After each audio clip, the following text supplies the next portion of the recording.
Freezing. Oh!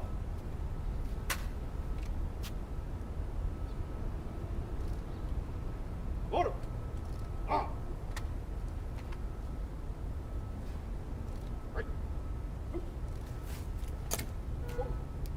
Order.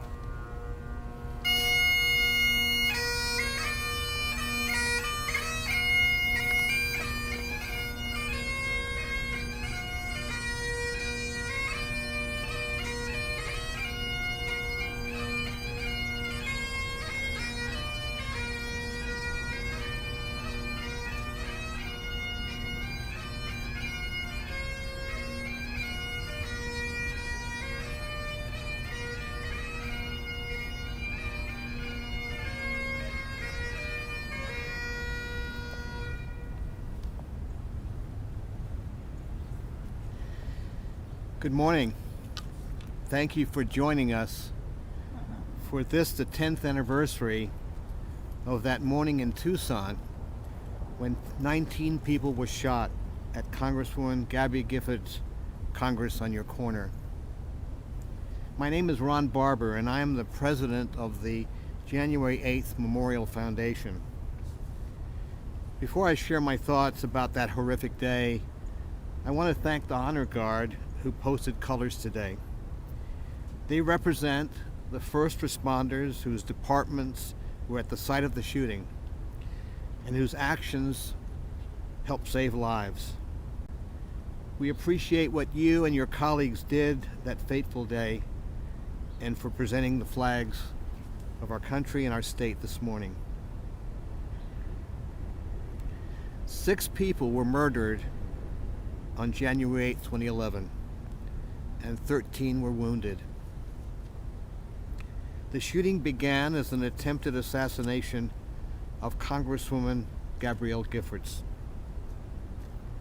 After shooting Gabby, the gunman went on a rampage and shot her constituents and her staff. In 19.6 seconds, he discharged 33 bullets. In a few minutes, Chaplain Joe Fitzgerald of UMC, as it was called at the time, will deliver a blessing and read the names of the victims and survivors as a bell is rung in their honor. Chaplain Fitzgerald and others at UMC ministered to us in our times in the hospital and in ICU. We're holding this annual ceremony at the newly completed memorial in El Presidio Park next to the restored historic Pima County Courthouse. The people in our community were shocked and in total disbelief that such a terrible thing could happen here. This is not who we are. We were determined that the shooting would not define us. What happened in the days, the weeks, the months, and the years after the shooting, that defines who we are. Immediately following the shooting, people from our community spontaneously stood up 3 memorials. They were at the Safeway where the shooting took place, at Gabby's office, and on the front lawn of the University Medical Center, where the most seriously wounded were taken for surgery and treatment. Those memorials provided a space where we could mourn those who died and offer up healing energy for those who were wounded. And now we have a permanent memorial, and this is where we are conducting this remembrance today. The memorial is completed and will be open to the public when the pandemic has subsided and the people can visit safely. The memorial was designed by G. Salette Architectural Firm and was constructed by the Chase Building Team. Pima County staff and County Administrator Chuck Huckleberry have been wonderful partners in this effort. The memorial would not have been possible without their assistance and support. The first contribution to the memorial came from then Tucson Council member Regina Romero, who is now our mayor. We are grateful to the hundreds of individuals, foundations, and companies who made financial contributions to our fundraising drive. That campaign was led by honorary chairs Congresswoman Giffords and Jim Click Jr. On behalf of the Foundation Board, I want to thank everyone who supported our campaign. And I also want to thank the members of the Foundation Board of Directors, volunteers all. They have been dedicated to the completion of the memorial. We call the memorial the Embrace, which is what people here and all over the nation did with all of us who were there that day. The symbols on the walls of the memorial represent the lives of the victims and survivors. There are also symbols here that recognize and honor the first responders who came to our aid that morning. There are 6 gardens here, one for each person who died on January 8th. Surrounding the memorial, there are 32 lanterns on which symbols representing the many challenges and struggles that were met and overcome by the people of this region can be seen.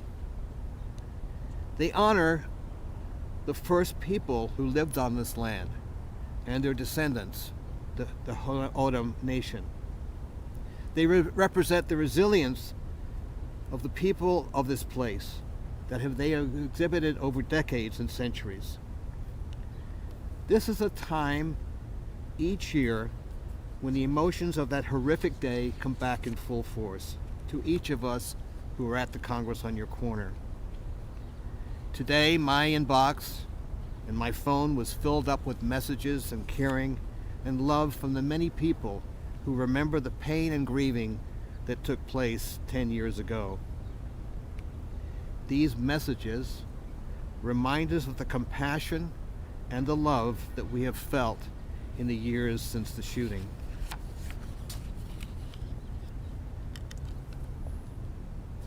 I'd like to close with a poem about resilience. It goes like this. There is nothing beautiful about the damage and the pain, the heartache that human beings face in their lives. What is beautiful is their strength, their resilience, their fortitude, as they display an ocean of courage, where they push through their harm and suffering and build something beautiful, brand new, against all odds. This was written by Nikita Gill. And I have to say, this poem sums up what we've seen in the survivors and the victims' families. And we thank you all for your support as we've gone through this last decade. Thank you for watching us today.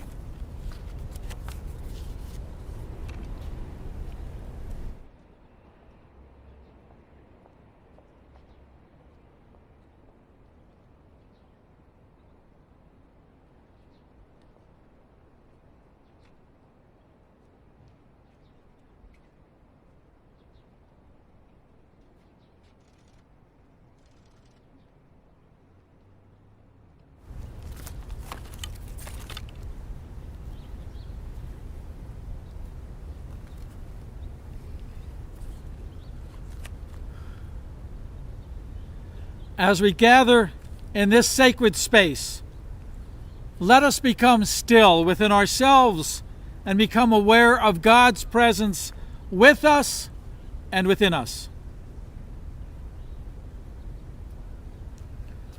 Loving God, creator and source of all life, great physician and wonderful healer, divine nurse who soothes the wounds of our hearts and our souls.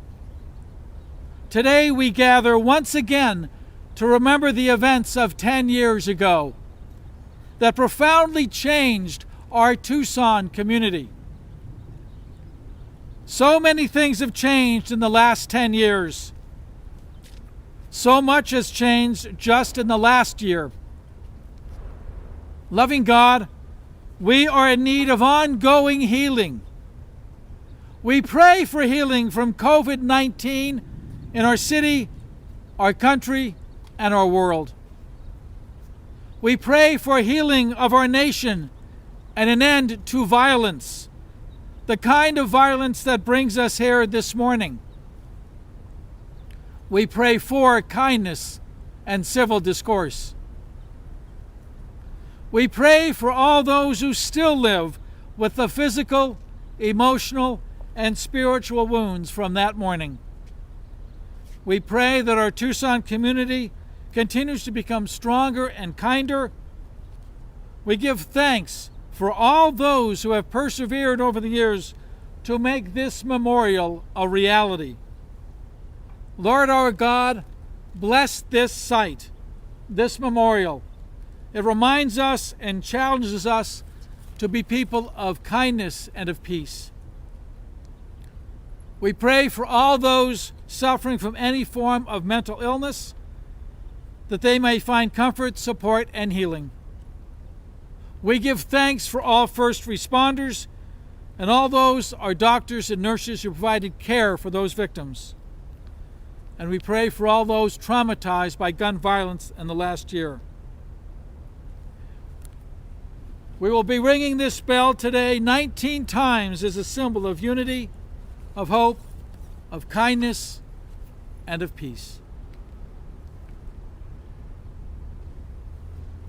Once again, we remember the 13 people who were wounded that day. Bill Badger,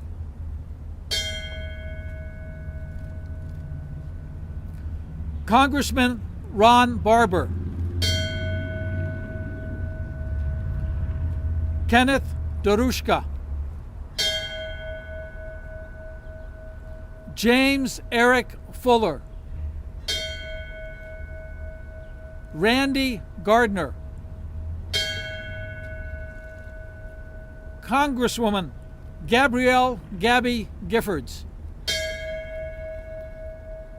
Susan Heilman, George Morris, Mary Reed, Pamela Simon, Mavenel Stoddard, Jim Tucker, Kenneth Veeder,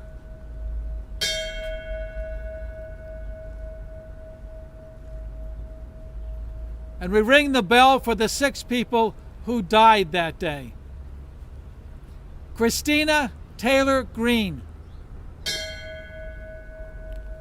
Dorothy Dot Morris, Judge John Roll, Phyllis Schneck, Dorwin Stoddard,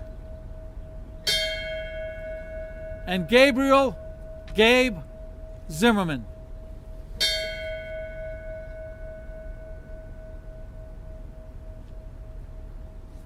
God bless Tucson, and God bless America.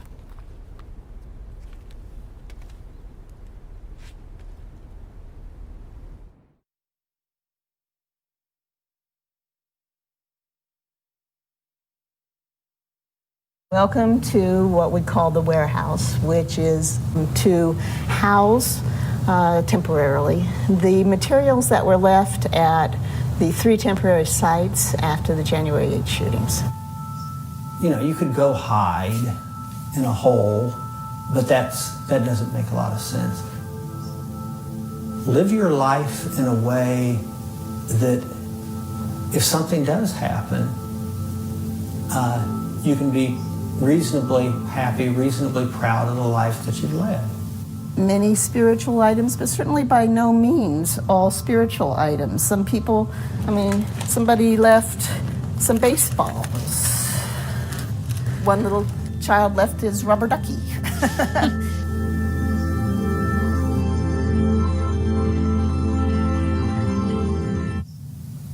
Woke up one day, got a phone call, and learned my son was missing forever.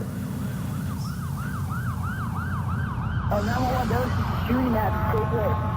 I-911, there's a shooting at Safeway. I have a person shot here on the floor in the wall. Your training kicks in, you just kind of go on autopilot, and all your training just kind of takes over. We made our way in. We came into the backside of Casas Adobes Plaza. I put my ID badge on. Every round he fired hit somebody. Everything happened in an instant. I initially didn't know if the gunman would circle back and finish people off.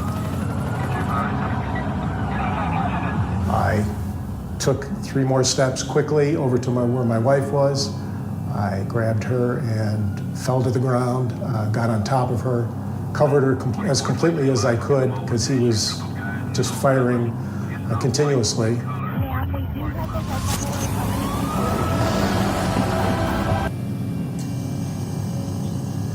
To see 19 people shot and down, I just felt like somebody hit me in the chest with a sledgehammer.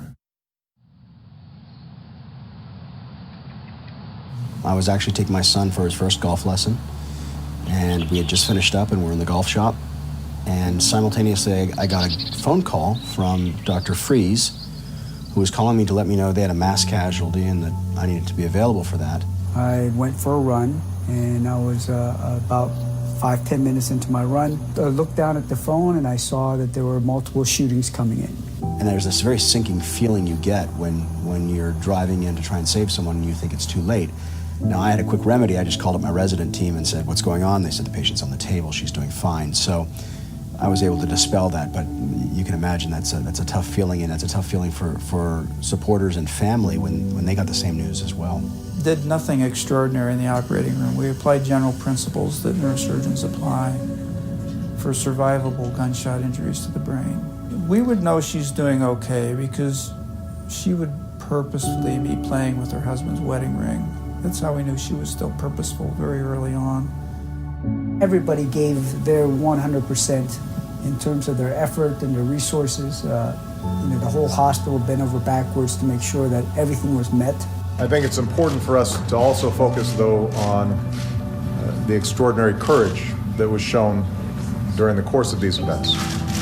A 20-year-old college student who ran into the line of fire to rescue his boss. A wounded woman who helped secure the ammunition that might have caused even more damage. The citizens who wrestled down the gunman. Part of what I think that speaks to is the best of America.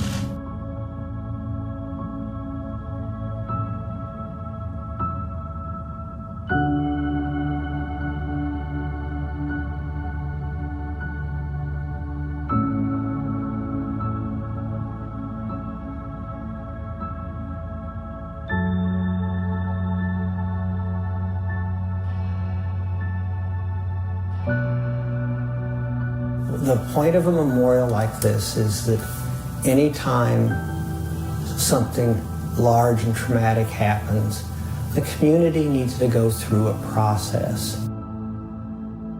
Hello, this is Gabby Giffords. I miss you. I miss Tucson. The mountains, blue skies, even the heat. I'm getting stronger. I'm getting better.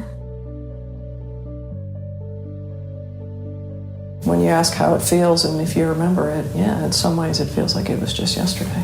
So I don't have the answers, but boy, there's so many bright people out there who you think could come together and say, hey, let's figure this out. It reinforced what a small and tight community feel there can be in a crisis and how the town came together.